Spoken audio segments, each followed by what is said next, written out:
Hello friends, हम next topic start करने जा रहे हैं माइक्रोवेव का, जो कि पहली यूनिट अब आपका चल रहा था। पहली यूनिट है जो माइक्रोवेव, ठीक है। Wave guide, rectangular wave guide and circular wave guide. इसी में है wave impedance. Rectangular wave guide के लिए वेव इम्पीडेंस कैसे निकालेंगे? Wave impedance Z Z.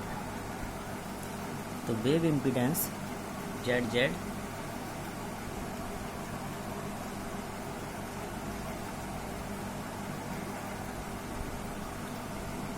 और T and T M wave.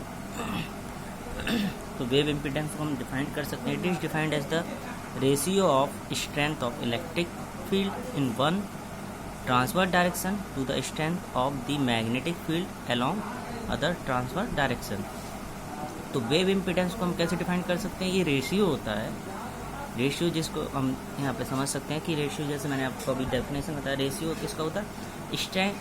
Strength होगा इलेक्ट्रिक फील्ड का in one transfer direction to the, क्या होगा? Strength of the magnetic field along other transfer direction, ठीक है।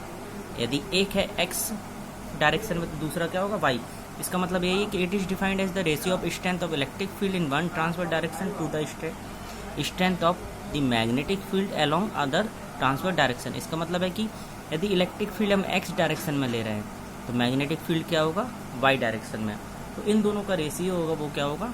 Wave impedance. जैसे यहाँ देख सकते हैं Z Z equal to E X upon H Y, या जेड जेड इक्वल टू हो जाएगा minus E Y upon H X, ठीक। अब टी वेव के लिए जब हम बात करते हैं तो टी वेव, हाँ पहले हम देख लेते हैं टी एम। तो टी एम वेव के लिए क्या होगा? तो वेव इम्पीडेंस है Z T M equal to under root mu upon epsilon into under root 1 minus lambda not upon lambda C का होल स्क्वायर। एयर के लिए जो इसकी जो वैल्यू होती है म्यू अपॉन एप्सिलॉन, इसकी वैल्यू होती है 120 पाई। इसको हम निकाल सकते हैं। म्यू रख देंगे mu naught into mu R, ठीक है, क्योंकि म्यू आर और एप्सिलॉन इक्वल टू क्या होता है? Epsilon naught into epsilon R. तो उससे हम वैल्यू निकाल सकते हैं। तो इक्वल टू कितना हो जाएगा? 120 पाई इक्वल टू अप्रॉक्सीमेट होता है 377 ओम। इसको बोलते हैं जीटा, ठीक है। तो Z T M equal to हम यहाँ पे रिप्लेस कर सकते हैं, इसकी जगह क्या? Zeta under root 1 minus lambda not upon lambda C का होल स्क्वायर। जैसे कि मैंने आपको बताया Z T M equal to eta into under root 1 minus lambda not upon lambda C का होल स्क्वायर, ये ईटा होगा, ठीक है। यहाँ पे क्या होगा? जेड टी एम की जो वैल्यू है लेस देन होगी ईटा से, ठीक, क्योंकि इसकी जो वैल्यू है यहाँ पे जब लैम्डा नॉट क्या होगा? लेस देन होगा लैम्डा सी से। तो लैम्डा नॉट की वैल्यू लेस देन होगी लैम्डा सी कट ऑफ वेव लेंथ से, यानी जो फ्री स्पेस वेव लेंथ वो लेस देन होगी कट ऑफ वेव लेंथ से, तभी ये कंडीशन फुलफिल कर पाएगी, ठीक है। तो ये क्या होगा? 1 माइनस समथिंग, तो यहाँ पे वैल्यू कम आएगी।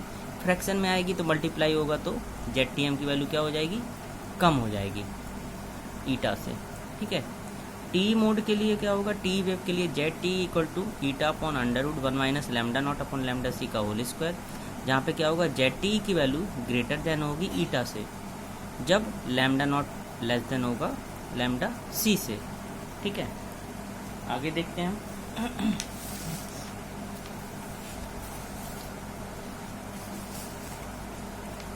जैसे कि इससे पहले हमने पिछला टॉपिक पढ़ा था, तो वो था टी वेव, ठीक है, propagation of T wave in rectangular wave guide. तो उसके कुछ फॉर्मूले हैं जो कि हेल्प करेंगे न्यूमेरिकल में। तो यहाँ पे मैंने लिखे हैं, जैसे टी वेव के लिए phase constant beta equal to 2 pi upon lambda G. Lambda G आप जानते हैं guide wavelength, equal to under root mu epsilon into omega square minus omega C square, ठीक। फेज वेलोसिटी क्या होगी? Same होगी जैसे कि टी एम वेव के लिए होता है C upon under root 1 minus lambda not upon lambda C का होल स्क्वायर। ग्रुप वेलोसिटी भी क्या होगी? जो होती है टी एम वेव के लिए वही होगी, V G equal to C into under root 1 minus lambda not upon lambda C का whole square. And guide wavelength क्या होगा? Lambda G equal to lambda not upon under root 1 minus lambda not upon lambda C का whole square, ये हो गई guide wavelength. ठीक है, अब देखते हैं अगला topic, power transmission in rectangular waveguide. ठीक है, power transmission in rectangular waveguide, तो पावर कैसे ट्रांसमिट होती है रेक्टेंगुलर वेवगाइड में, वो यहाँ पे हम देखते हैं। तो लॉसलेस डाइलेक्ट्रिक के लिए, for a lossless dielectric, average power flow through a rectangular waveguide is given by PTR equal to 1/2 ZZ integration surface integration mod of E square into DA। ठीक है, equal to ZZ/2 surface integration mod of H square into DA। यहाँ पे ZZ क्या है, ये मैं आपको बता चुका हूँ, इम्पीडेंट वेव इम्पीडेंस है। वेव इम्पीडेंस की वैल्यू क्या है, EX/HY equal to minus EY/HX।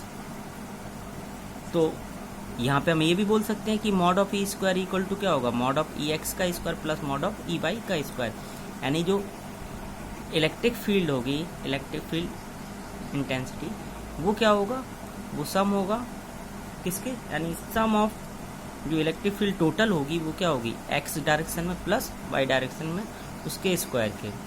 Same condition क्या होगी कि जो मैग्नेटिक फील्ड होगी वो क्या होगी, mod of H square equal to mod of HX square plus mod of HY square. तो सेम एक्स डायरेक्शन में उसका स्क्वायर प्लस वाई डायरेक्शन में उसका स्क्वायर।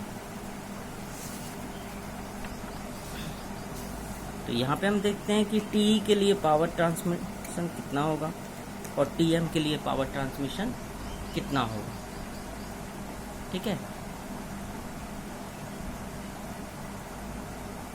तो TE वेव के लिए हम देख सकते हैं कि जो पावर ट्रांसमिशन है वो कितना होगा, √1 माइनस FC अपॉन F का होल स्क्वायर अपॉन 2 ईटा इंटीग्रेशन 0 से B लिमिट इंटीग्रेशन 0 से A limit mod of EX square plus mod of EY square into DX DY। TM के लिए क्या हो जाएगा, PTR इक्वल टू, ये बस चेंज होगा यहाँ पे और सब वही रहेगा, 1/2 eta √1 minus FC upon F का होल स्क्वायर इंटीग्रेशन 0 से B इंटीग्रेशन 0 से मॉड ऑफ EX का whole square plus mod of EY का whole square into DX DY। तो ये था power transmission and wave impedance. ठीक है, अब हम अगले टॉपिक में मिलेंगे। Okay, thank you.